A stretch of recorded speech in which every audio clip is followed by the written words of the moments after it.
আচ্ছা ভাই, এখন আমার টাকা মানে না দিতে পারলে থাক, লাগবে না। আমার কাছে কোনো ফোন টোন তো নাই, কাল সকালে নি মনে। ভাইয়া তুই মাথা গরম করিস না, চল।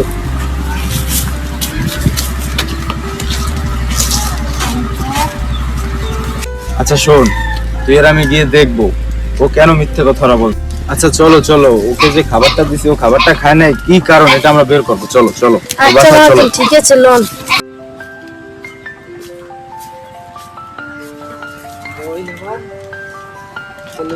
দেখো ভাই, তোমার বোনের তুমি রাখো, তোমার বোনের রাখা আমার পক্ষে সম্ভব না। তোমার বোনের তুমি রাখো। আপা কি কম, এই পৃথিবীতে আমার বোন ছাড়া আর কেউ নেই। আপা আপা এটা কি কম।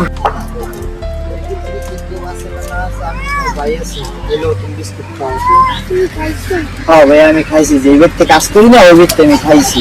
তুমি খাও।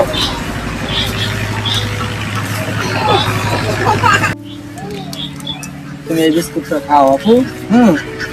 রাগ করো না, কেউ নাই দেখে কি হয়েছে, আমি তো তোমার ভাই আছি তোমার পাশে। তুমি খাও, বিস্কুট খাও। আমি ভাই খাইছি খাইছি, যে দেশে কাজ করি না। তুমি খাও, তুমি খাও, ভাইয়া খাইছি।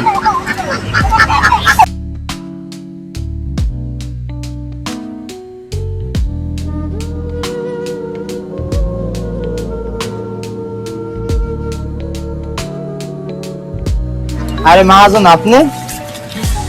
হ্যাঁ আমি আসছি।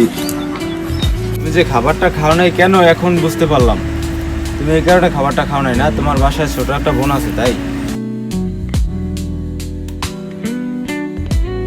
তোমার তো মা বাবা দুনিয়াতে না, এটা তো আমি জানি, কিন্তু তোমার যে ছোট একটা বোন আছে এটা তো তুমি আমাকে কখনো বলো নাই। হ্যাঁ মহাজন, ঠিকই কইছেন। আজকে থেকে তোমার এই ছোট বোনের সব দায়িত্ব আমার, ঠিক আছে? এখন বুঝতে পারলাম যে দুপুরে তুমি কেন খাবারটা খাও নাই।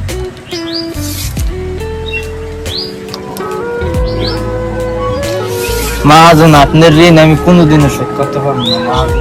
তুমি কোনো চিন্তা করো না, তুমি আমার ছোট ভাইয়ের মতো, ঠিক আছে? সমস্যা নাই, তোমার বোন আমার ছোট বোনের মতো। আমরা সবাই তোমার আজ থেকে তোমার এই বোনের দায়িত্ব আমি নিলাম, ঠিক আছে? তুমি কোনো চিন্তা করবে না। আমি আল্লাহর কাছে দোয়া করি প্রত্যেকটা ঘরে ঘরে আপনার মতন যে একটা করে মহাজন দেয়। আপনি এত ভালো মানুষ।